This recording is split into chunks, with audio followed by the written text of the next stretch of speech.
Good afternoon, ladies, gentlemen, boys, and girls. My name is Ahmed or Big Ak. Assalamu alaikum and welcome to the channel.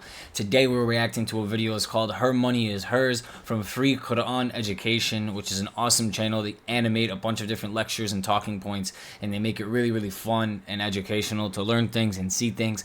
Today it is called Her Money is Hers. Once again, this is going to be talking about how a woman in Islam, especially in a marriage, her money is always her money. The husband has no right over that money. It's all hers. What she makes is hers. What she is given is hers, and she has no obligation in the eyes of God to step up to the plate and give money or to pay the rent or to do these things. So let's go ahead, jump right into it, and see how what a woman's job is and a man's job is necessarily in marriage. Exhaustively about marriage. There are very few places in the Quran where Allah gives us some insights, and basically it's like instead of describing the entire building, He mentioned a few pillars. If those pillars are not there, the building's going to collapse, right? And one of those pillars is that the money responsibility is the man's responsibility. He better go find a job, he better go get some work, he better go and provide, because that is actually what Allah has made him responsible for. The word qawwam is now being explained by the fact that men are financially responsible for the groceries, for the car, for the fuel, for the electricity bill, for the school supplies for the kids, everything. Everything. And that starts from the very beginning. When you get married, you take the responsibility of paying a mahr, a dowry. Right? And some people, they love to have a high number for the dowry for their daughter. They say it's going to be 100,000 or 50,000 or 250,000 or whatever. They put this crazy number, and they're like, no, it's okay. You don't have to pay it now. It's okay. But mashallah, we should have a number that looks good. And then people are married for 20 years and the guy hasn't paid his dowry. That's ridiculous. Because this is a condition of making a marriage valid. You can't. This is very important. I think this is why a lot of marriages fail in today's day and age. Is a lot of these people get into relationships and get together and try to get into serious relationships, and the man isn't physically or financially responsible to take care of all of these different things, and this offsets the woman, because a woman she's created in a specific way. She has certain genetics and certain hormones and certain expectations, especially in a relationship or in a marriage.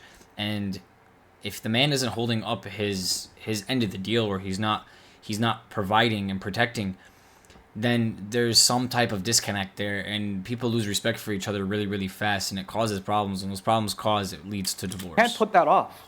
You can't just keep kicking the can down the road. And a husband isn't even allowed to say to his wife, hey, by the way, can you give me a discount?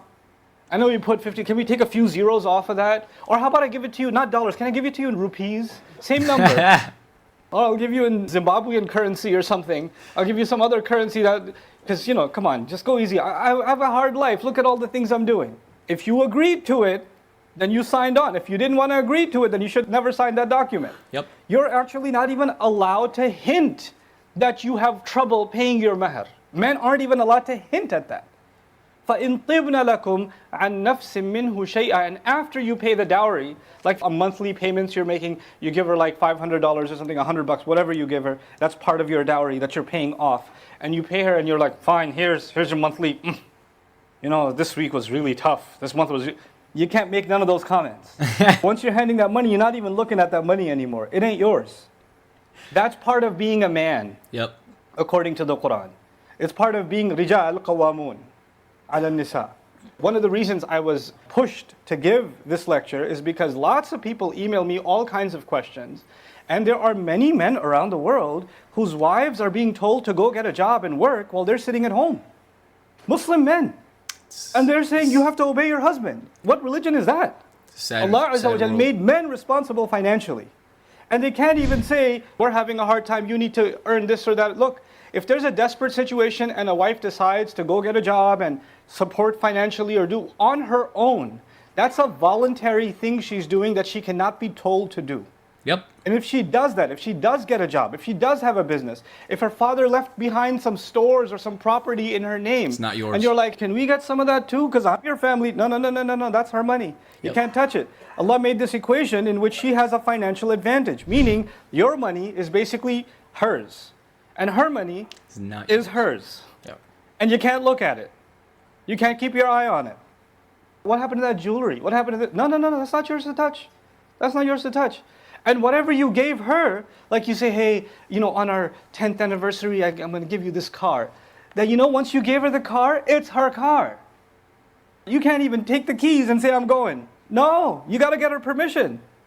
And she better give it on her own good free will. No pressure, not even unspoken pressure that you can touch that car. Because you gave it up. It's done. It's done. وَآتُوا النِّسَاءَ صَدُقَاتِهِنَّ نِحْلَةً. Give women their gifts happily and freely.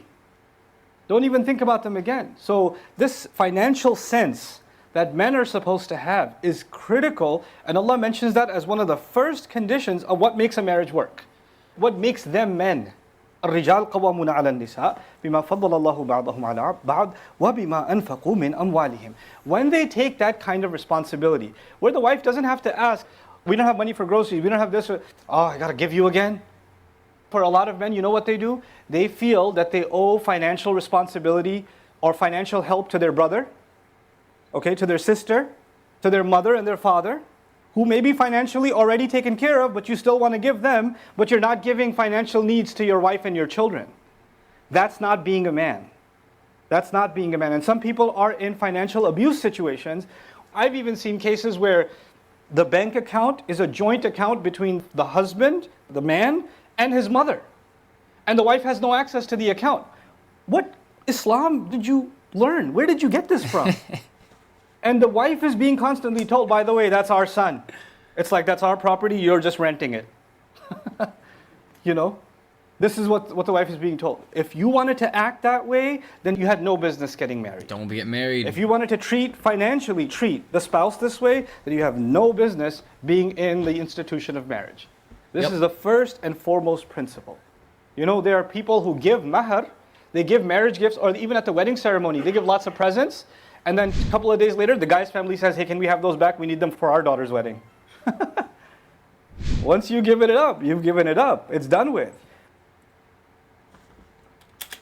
Awesome video. Awesome video. I'm so happy I reacted to that and I saw that.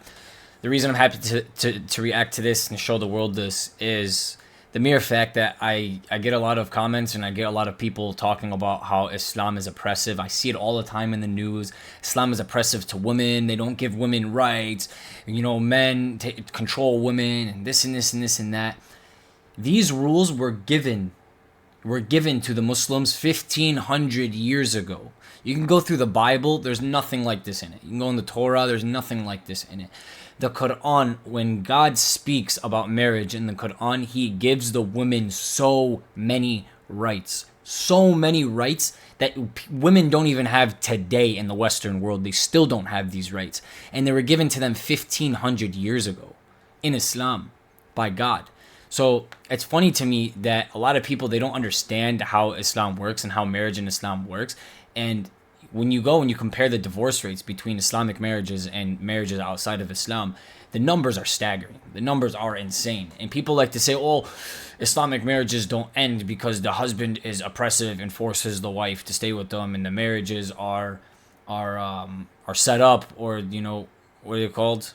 When a marriage is set up between two people. I'm sorry, I don't know why the wording ain't coming to my head.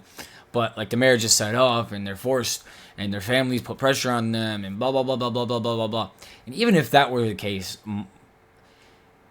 they're not following the Islamic rules or the Islamic rules of marriage, and the woman is protected from these things. A woman can divorce if a man beats her. A woman can divorce if a man is not providing for her. A woman can divorce if a man is not protecting her. She's allowed to leave the situation. When she leaves the situation, he's forced to protect and provide for her still, even after she divorces from him. If a woman divorces from a man for the next 3 months, I believe, she's not allowed to get married, or she's not allowed to go into any type of relationship status. But what happens is the man is still obligated to provide and protect for her. And it's amazing to me that a lot of people think that Muslim women don't have any rights and that they're oppressed and that they're stomped out. But then watching this video, it looked like the man was the one who was oppressed in the situation. No matter what he wanted, even if he was poor, if he wasn't making enough money, he can't go ask his wife for money. He's not allowed to, because it's not her responsibility. Now, if the wife sees that her husband is struggling out of the goodness of her heart, if she has money or she wants to go get a job, she can go do that. voluntarily by her choice to help out her husband, help out her family, and God's going to reward her extra for that, but it's not her obligation. She doesn't have to do that. It falls on the husband. It's the husband's obligation, it's the husband's responsibility, and the husband's going to be judged for these things. So don't get yourself into a relationship if you're not all the way there. If you're a woman and you can't hold up the obligations of what a woman does in marriage, or if you're a man and you can't hold up the obligations of what a man can do in marriage, don't get married. Don't be in a relationship. Don't be a boyfriend. Don't be a girlfriend. It's not worth it. You're going to just end up in a destructive situation. I love this video. Awesome video. Thank you, Free Quran Education, for this video. If you guys want to check out the original video, the link's going to be down below. Leave a like, comment what your thoughts are below, and subscribe to never miss another video. Thank you guys so much. God bless you, and peace out.